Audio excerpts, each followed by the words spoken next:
سڵاوتان دەبێت بەڕێزان 19 کانونی دووەمی ئەم ساڵ پەرلەمانی ئەڵمانیا کۆمەڵکوژی ئێزدیەکان لەلایەن داعشەوە بە ژینۆسایت ناسان. جگەلەوەش شاندێکی هاوبەشی وەزارەتی ناوخۆی هەرێمی کوردستان و حکومەتی عێراق و بۆردی ڕاوێژکارانی ئێزدی لە ئەڵمانیان بە سەردانێکی فەرمی و ژمارەیەک دیدار و کۆبوونەوەی جیاوازیان بە تایبەت لەگەڵ پەرلەمانی ئەڵمانیا هەیە.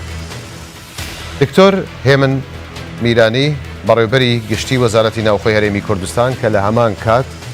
نوێنەری حکومەتی هەرێمە لەم شاندە هاوبەشەدا لە ئەڵمانیاوە لەگەڵمان دەبێت لە مژاری ئەمڕۆ لە چوارچێوەی مژاردا لەسەر ئامانجی ئەم سەردانە هاوبەشە و دیسان کاریگەری و لێکەوتەکانی بە جینۆسایت ناساندنی کارەساتی شنگال و هەروە هەنگاوەکردەیەکانی داهاتوو بۆ جێبەجێکردنی ناوڕۆکی ڕێککەوتنی شنگال و قۆناغی داهاتوو ئەوەی پەیوەستە بە بواری ئەمنی و ئاوەدانی و دیسان کارجێڕی دەڤەری شنگال دەکەینێتەوەرەکانی گفتوگۆکردن.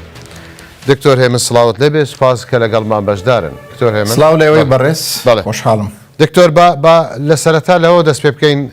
ئەم سەردانە هاوبەشەی ئێوە و حکومەتی عێراق بۆ ئەڵمانیا لە چیوە هات؟ بەڵێ سڵاو لێوەی بەڕێز، ئەم داوەتە ڕسمیە بۆ جەنابی وەزیری ناوخۆ و وەزارەتی ناوخۆی عێراقی هاتووە لەلایەن دامەزراوەیەکی NGO کە تایبەتە بە کاروباری ئێزدیەکان لە ئەڵمانیا، هەروەها دامەزراوەیەکی دیکە هەیە بە ناوی دامەزراوەی ئازادی ئاینی لە عێراقەویش لە ئەڵمانیایە. ئەو دوو دامەزراوەیە ئەو کۆبوونەوەیان ڕێخست، دوێنێ کۆبوونەوەکە لە پەرلەمانی ئەڵمانیا بەڕێوە چوو. چوار فراکسیۆن، ئەندامانی چوار فراکسیۆن یان نوێنەرانی چوار فراکسیۆن کەسیانیان ئەو فراکسیۆنان کە لە ناو حکوومەتی ئەڵمانیان دانێشان فراکسیۆنی ئۆپۆزیسیۆن بوو. بەندە بە نوێنەراتی جەنابی وەزیری ناوخۆ وەکو نوێنەری حکوومەتی هەرێمی کوردستان بەشداریم لەو کۆبوونەوەیە کرد و بەڕێز سەفیری دەوڵەتی فیدرالی عێراق لێرە بوو و نوێنەری وەزارەتی ناوخۆی عێراقی وەکیلی وەزارەتی ناوخۆ لێرە بوو لەگەڵ کۆمەڵێک ئەندام پەرلەمان و بۆ بەڕێز ئەندامی پەرلەمانی عێراقی لەسەر کوتلەی پارتی دیموکراتی کوردستان کە نوێنەری پێکاتەی ئێزدیە کاگ مەحمە خەلیل لە ناوشاندەکەیە. بەڵێ دکتۆر، هەروەک ئاگادارن بێگومان چەند مانگێکی کەم پێش ئێستا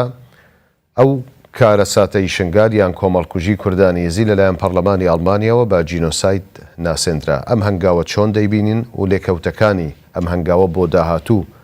لە چیدا دەبینن؟ ئەوەی پەیوەندیدارە بە بواری دەرونی کۆمەڵایەتی، ئەوەی پەیوەندیدارە بە بواری قەرەبووکردنەوەی قوربانی و کەسوکارەی ئەم کارەساتە و هەروەها ئاوەدانکردنەوەی دەڤەرەکە. پەرلەمانی ئەڵمانیا لە 19 یەکی ئەم ساڵ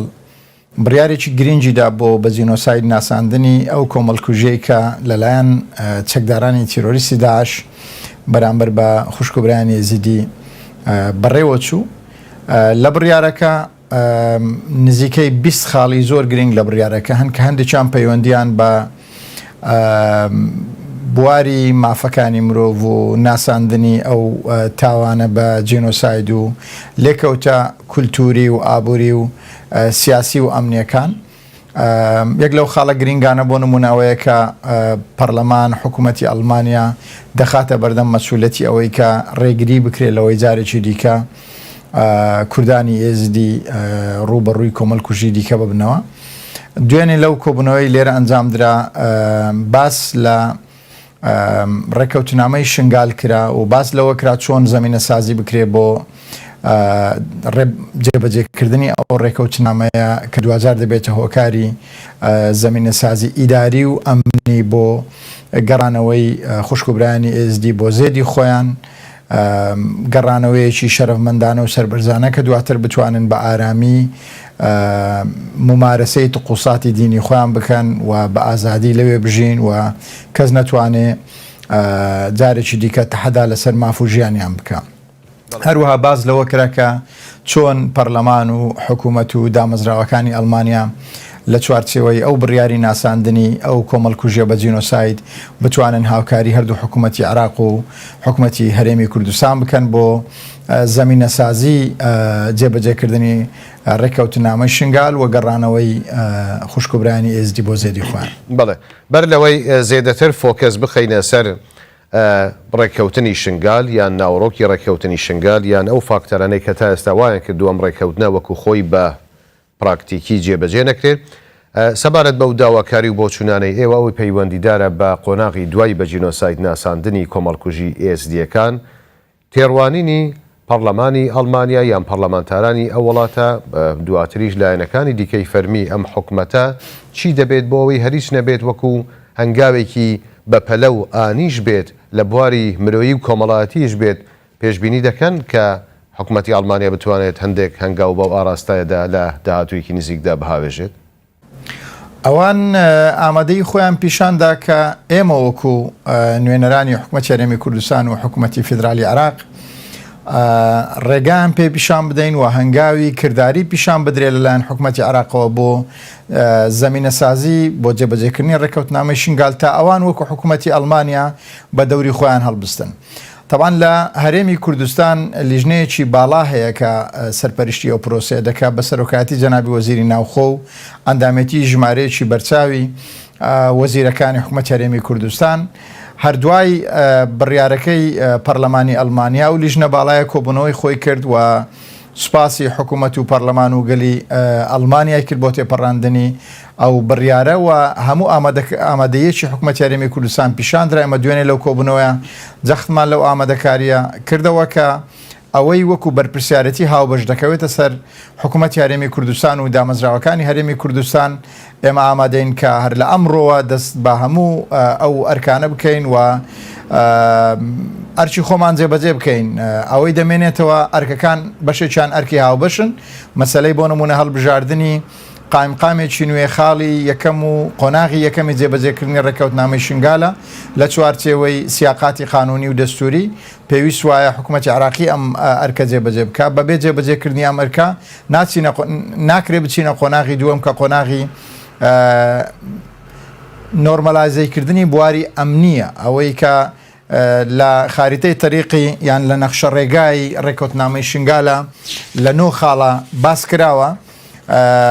دەبێت لیژنەی چەند لیژنەیەکی هاوبەش دروست بکرێ بۆ جێبەجێکردنی خاڵی دووەم کە یان فەیسی دووەم کە پەیوەندی بە ڕادەستکردنی بواری ئەمنیە بە پۆلیسی مەحەلی پۆلیسی ناوخۆیی و بە هێزەکانی فیدرال بۆیە ئەوەی لە ئەستۆی حکوومەتی هەرێمی کوردستانە ئێمە بەردەوام ئامادەی خۆمانمان پیشاندەوە و خۆشبەختانە ئەمە بۆتە خاڵێک لە ناو کارنامەی حکوومەتی نوێی فیدرال بە سەرۆکاتی بەڕێز سوودانی و چاوەڕوانی و پێشبینی ئێمە وەکو وەزارەتی ناو حکوومەتی هەرێمی کوردستان ئەوەیە کە لە دوای تێپەڕاندنی بودجەی نوێی فیدرال تەخسیسات بۆ ئەو پرۆسانە دابین بکرێ و بتواندرێ ئەو هەنگاوانە ببنە هەنگاوی کردداری. بەڵێ دکتۆر بەشێکی باشی ناوەڕۆک و یان تێڕوانینی حکوومەتی هەرێمی کوردستانیشت خستە ڕوو لەسەر ئەهەمیەتی ئەم ڕێکەوتنە کە لە ساڵی 2020 بێگومان لە نێوان هەرێمی کوردستان و حکوومەتی عراق واشۆکرا. پێت وایە ڕێک لە سەرەتادا جێبەجێ نەکردنی ئەم ڕێکەوتنە یان با بڵێن بە کردەیکردنی ناوەڕۆکی ڕێکەوتنەکە بۆچی دەگەڕایەوە پێتان وانە بۆ حکوومەتی عراق با بڵێن جۆرێک لە خۆدزینەوەی لە بەرەو پێشبردنی ناوەڕۆکی ئەم ڕێکەوتنە هەبێت و دیسان ئەو گڕوپ و لایەنانەی کە لە سنووری شنگال یان لە دەڤەری شنگال بوون چەندە هۆکارێک بوونەوەی کە ئەم ڕێکەوتنە وەکو خۆی لە ناوچەکە جێبەجێ نەکرێت یان دەڤەرەکە بە گشتی سەقامگیر نەبێتەوە. هەوڵی جۆراوجۆر هەبووە بۆ جێڕانەوەی خوشکوبرانی ئێزدی بە زۆر لە دەرەوەی ئەو چوارچەوەی کە ڕێکەوتنامەی شنگال دەستنیشانی کردووە جێڕانەوەیان لە کەمپەکانەوە بۆ ئەوەی بگەڕێنەوە گوند و ناحیە و قەزای شنگال. بەڵام ئەو هەوڵانە بۆ سەرکەوتوو نەبوون لەبەرەوەی تۆ ناتوانانی میلەتێک کە لەسەر ناسنامەی ئاینی و نەتەوەی خۆی قڕ کراوە کۆمەڵکوژێکی گەورە بەرامبەری ئەنجام دراوە بەبێ زەمینە سازی بتوانی بەبێ جۆرێک لە متمانەی ئەمنی ناچاریان کەی بگەڕێنەوەوێ بێگومان لە دوای 2020ەوە لە یەکی 2020 ئەو ڕێکەوتنامەیە واژوو کراوە تا ئێستا کەم تەرخەمی نوێنراوە بێگومان بەنیسبەت لایەنی بەرامبەرکە کابینەکانی پێشووی حکوومەتی عێراقی بووە ئەمە وەکو ئەولەویەت پیشان نەدراوە ئەمە تەنیا قسەی ئێمە نییە بەڵکو ڕەوەندی ئSD لە ئەڵمانیا و خوشکبرانی ئەمە لە کوردستان ئەمە دەبین و بەردەوام باز لەوە دەکەن کە بەداخەوە کەیسی شنگال تا ئێستا لە لای حکوومەتی عێراقی کەیسی ئەولەویەت نەبووە بۆیە ئێستا نوێنەرانی ئەوان لەوێ ئەو پەیامەیان گەیاندووە و لەلایەن حکوومەتی بەڕێز سوودانی جددیتر لەسەر خەتن بە ئەو بابەتە دوێنێ بەڕێز بۆ نمونە محەممەد خەلیل باسی لەوە کرد کە بەڕێز سوودانی بە نوێنەرانی ئSD گوتووە من وەکو کەسێکی ئSD تەمەشا بکەن من نوێنەری ئەوم لە بۆ جێبەجێکردنی ڕێکەوتنامەی شنگال و داواکاریەکان بۆیە جۆرێک لە جددیت لەسەر ئەو بابەتە هەیە و ئومێت هەیە کە لە دوای پەسەندکردنی بودجە ئەم بابەتە باشتر بچێتە پێشەوە. کەواتە بەر لەوەی ڕێک بێمە سەر ئەم قۆناغەی حکومڕانی سەرۆک وەزیرانی ئێستا محەممەد شیاع سوودانی پێت وایە بەشێک لە خۆدزینەوەی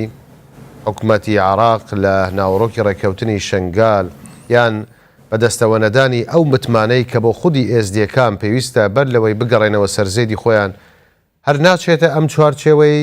کە تا ئێستاش عەقڵیەتێک جۆرێک لە کللتورێکی شۆڤێنی هاوشێوەی قۆناغەکانی ڕابردوو دەرهەق بە کورد و ناسنامەی کورد و مافۆ ئەستەحقاقاتی خەڵکی هەرێمی کوردستان لە ئارادایە؟ بەداخەوە پێم وا بێ ئەوە ناشاردرێتەوە کە هێشتا کولتوری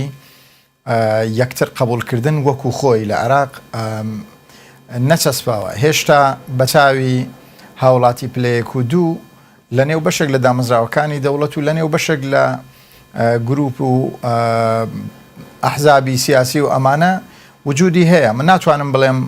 ئەمە ڕەنگە تێڕوانینی فەرمی حکوومەتی عێراقی بێ بەڵام ئەم کولتورە ڕەجی داکوتاوە نزیکی 100 ساڵ تەمەنی عێراق لەسەر بنەمای ڕەتکردنەوەی بەرامبەر سیاست کراوە بۆیە ئاسان نییە بۆ نمونە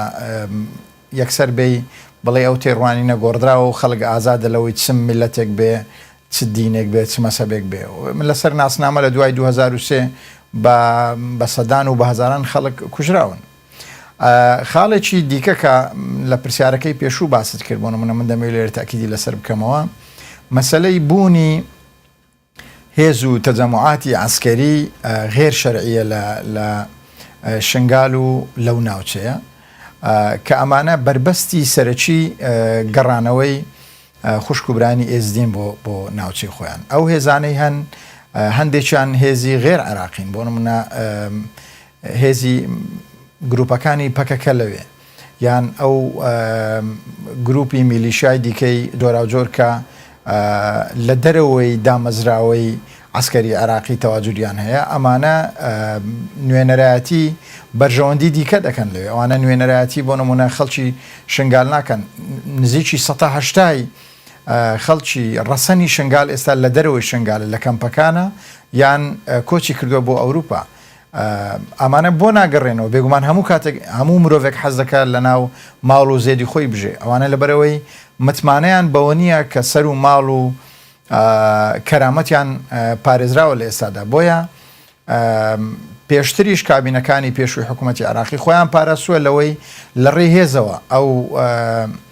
تەجەموعە عەسکەریانەیان ئەو گروپ و میلیشانەی ئێستا لەوێن بکەنە دەرەوە دیارە ئومێدەکە هەر ئەو بووە لە ڕێی دایلۆگ و لە ڕێی سیاسەتەوە بڕۆنە دەرەوە بەڵام نەتوانراوە ئەوە جێبەجێ بکرێت تا ئێستا. بەڵێ دکتۆر ئاماژەت پێکرد کە با بڵێن جێبەجێکردنی ڕێککەوتنامەی شنگال هاوشێوەی زۆر بابەتی دیکە کە لە ڕاستیدا لە بەرژەوەندی پەیوەندیەکانی هەولێر و بەغدا یان لە بەرژەوەندی جێگیرکردنی مافۆ ئەستەحقاقاتی یاسایی و دەستوری خەڵکی هەرێمی کوردستانن لە کارنامەی سەرۆک وەزیرانی ئێستادا سوودانیدا جێگیر کراوە و ئاماژەی پێکراوە خۆی لە هەمووشی گرنگتر بێگومان جێبەجێکردنی ئەم کارنامەیە ئەم ناوەڕۆکەیە بەکردەی لەسەر ئەرزی واقع بەڵام ئەوەی پەیوەستە بە ڕێککەوتنی شنگال هەروەک بەشێکی ئەو کارنامەیە گرتووە پێت وایە ژینگە سیاسی ئەم ژینگە سیاسی عراق لەبارە کە بتوانرێت دوجار ڕێکەوتنی شنگال و هاوشێوەی بابەتەکانی دیکەی پەیوەندیدار بە هەرێمی کوردستان یان پەیوەندیدار بە با بڵێن پەیوەندیەکانی هەولێر و بەغدا وەکو خۆی جێبەجێ بکرێت لەم قۆناغی حکومڕانیەدا؟ ئەو حکوومەتەی دروست کراوە حکوومەتێکە کە بەشێکی باشی هێزەکانی کوردستان کە لە ڕێی هەڵبژاردنەوە چوونەتە پەرلەمانی عراق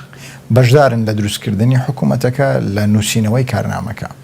و ئەو گفتوگۆیە بەردەوامەی کە ئێستا لە نێوان تیمی حکوومەتی هەرێمی کوردستان لەگەڵ حکوومەتی فیدراڵە هەیە لە قۆناغێکی پێشکەوتووە کە پێشتر ئەو جۆرە هاتوچۆیە گەرم و گوڕا ئەو جۆرە دایلۆگە بەردەوامە ئەو جۆرە لە تێگەیشتن بەو ئاستەی ئێستا هەیە نەبووە بۆیە وەکو ئومێد هەیە کە بەشێکی باشی ئەو کێشە هەڵپەسێردراوانەی کە پێشتر لە نێوان هەولێر و بەغدا هەبوو لەم قۆناغا چارەسەر ببن هەڵبەت چارەسەر بوونیان لە بەرژەوەندی هەردوو لایە حکوومەتی عراقی یان حکوومەتی فیدرال لە بەغدا مەبەستیتی کە کەیسی ئاوارەکان ئاوارەی ناوخۆیی بەلایەکدا بخا و کەمپەکان دابخرێن لەبەرەوەی کۆمەلگەی نێودەوڵەتی لە ئێستادا دامەزراوەکانی مانح ئەوانەی بۆ نمونە فەندی کەمپەکانیان کردووە وردە فەندەکانیان نامێنێ یعنی ئەو ساڵ تا ڕادەیەکی یەکجار زۆر فەندکردنی ئەو کەمپانە ڕادەگیرێ و حکوومەتی عراقی بەداخەوە هیچ جۆرە تەخسیساتێکی نەبوو بۆ ئەو کەمپانە و مەبەستیتی بۆ نمونە خەڵک بگەڕێتەوە شوێنی خۆی ئەمە بۆ ئێمەش وەکو هەرێمی کوردستان بوونی ئەو کەمپانە کەمپی ئاوارەی ناوخۆیی یان کەمپی ئاوارەی سووری بۆ نمونە مەسروف و خەرجێکی یەکجار گەورەی لەسەر هەرێمی کوردستان هەڵبەت ئێمە باوەشی هەرێمی کوردستان هەمیشە کراوە بووە ئێرە خەڵک کە پەنای بۆ ئێرە هێناوە دیارە متمانەی هەبوو کە لێرە دەپارێزرێن بەڵام ئەگەر زەمینە سازی هەبێ ئەو خەڵکە بگەڕێتەوە سەر مڵک و ماڵ و زێدی خۆی بێگومان هەم بۆ ئێمە باشەوە هەم بۆ حکوومەتی عراقیش باشە لە ژێر بەشێک لەو فشارە ناوخۆیی و نێودەوڵەتیش لەسەری لا دەچێت چونکە ئێستا ئێمە لەو کۆبوونەوەی دوێنێمان لە پەرلەمانی ئەڵمانیا بەوردی درکمان بەوە کرد کە پەرلەمان و حکوومەتی ئەڵمانیاش لە ژێر فشارێکی گەورەی شەقامی خۆیانن لە ژێر فشارێکی گەورەی میلەتی خۆیانن لە ژێر فشارێکی گەورەی ڕەوەندی کوردانی ئێزدین لێرە کە ژمارێکی زۆری ئێزدی لێرن لە ژێر فشارێکی گەورن بۆ ئەوەی کەیسی گەڕانەوەی ئاوارەکانی ئێزدی لە بەر ڕۆشنای ڕێکەوتنامەی شنگال بچێتە قۆناغی جێبەجێکردنەوە بۆیە زەمینەکە هەیە جۆرێک لە ئیرادە هەیە دەوەستێتە سەر ئەوەی کە ئەو ئیرادەیە و ئەو زەمینە سازەیە بەباشی لەلایەن حکوومەتی فیدرال و سوودی لێوەربگیرێ و قۆناغەکان وەک خۆیان بچنە بواری جێبەجێکردن. کەواتە هەروەک ئاماژت پێدا لە ماوەی چەند ساڵی ڕابردوودا چ بۆ ئاوارەکانی ناوچە جیاوازەکانی ناوخۆی عراق چ بۆ دەوروبەر ئەمە جگە لە با بڵێن ئەو لێکەوتانەی کە بەهۆی کۆمەڵکوژی ئێزدیەکانەوە هاتە ئاراوە هەرێمی کوردستان هەمیشە نەوایەکی ئارام بۆ بە ئەو خەڵکانەی بە هەر فاکتەر و بە هەر دۆخێکی جیاواز بێت لەسەر هەر بنەمایەک بێت با بڵێن ڕوبەڕووی ئاوارەی و پەراگەندە بوونەتەوە سیاست و تێڕوانینی حکوومەتی هەرێمی کوردستان بۆ گەڕانەوەی ئەو ئاوارەنە چییە؟ ئایا هەرێمی کوردستان لەگەڵەوەدایە کەی و لە چه حاڵەتێکدا لە چه قۆناغێکدا و ئاوارانە پێویستە بگەڕێندرێنەوە سەر شوێنەکانی خۆیان و سەرزێدی خۆیان؟ لە هەرێمی کوردستان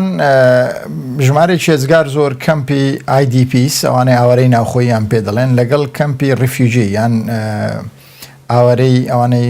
با بڵێن پەنابەر ئەوانەی لە وڵاتانی دیکەوە هاتوون هەیە تەبان ئەو خەڵکە ئارەزوومەندانە هاتووە پەنای بۆ هەرێمی کوردستان هێناوە ئێمە وەکو باسم کرد باوەشمان واڵایە و خۆمان بە خۆشحاڵ دەزانین کە ئەوانەی عراقین ئێرە بەشێکە لە وڵاتی خۆیان ئێمە ئەوانە بە کەس غەریب نییە بە تایبەت خوشکوبرانی ئێمە ێزدی ئەوان وڵاتی خۆیانە و لە ناو کەسوکاری خۆیانن خەڵکی تریشی وڵاتانی دیکە یان کوردانی ڕۆژئاوا کە هاتوون پەنایان بۆ ئێرە هێناوە بێگومان متمانەیان بەوە هەبووە کە لێرە سەر و ماڵ و کەرامەتیان دەپارێزرێ ئێمە بە هیچ جۆرێک لەگەڵ داخستنی هیچ کەمپێک نین بە زۆر لەگەڵ جێڕانەوەی هیچ نە ئاوارەیەکی یان IDPەکان نە پەنابەرانی وڵاتانی دیکە بە زۆر لەگەڵ ئەوە نین چونکەمە دژی بنەما سەرچەکانی مافی مرۆڤەکە لەن حکوومەتی هەرێمی کوردستان وەکو پرەنسیپ سیر دەکرێت و ئێمە لە کۆبنەوەی بەردەواممان لەگەڵ دامەزراوە نێودەوڵەتیەکانی وەکو UNHCR بۆ نمونە لەگەڵ نوێنەرانی وڵاتانی دیکەی وەکو ئەمریکا و بەریتانیا وڵاتانی دیکە کە دێن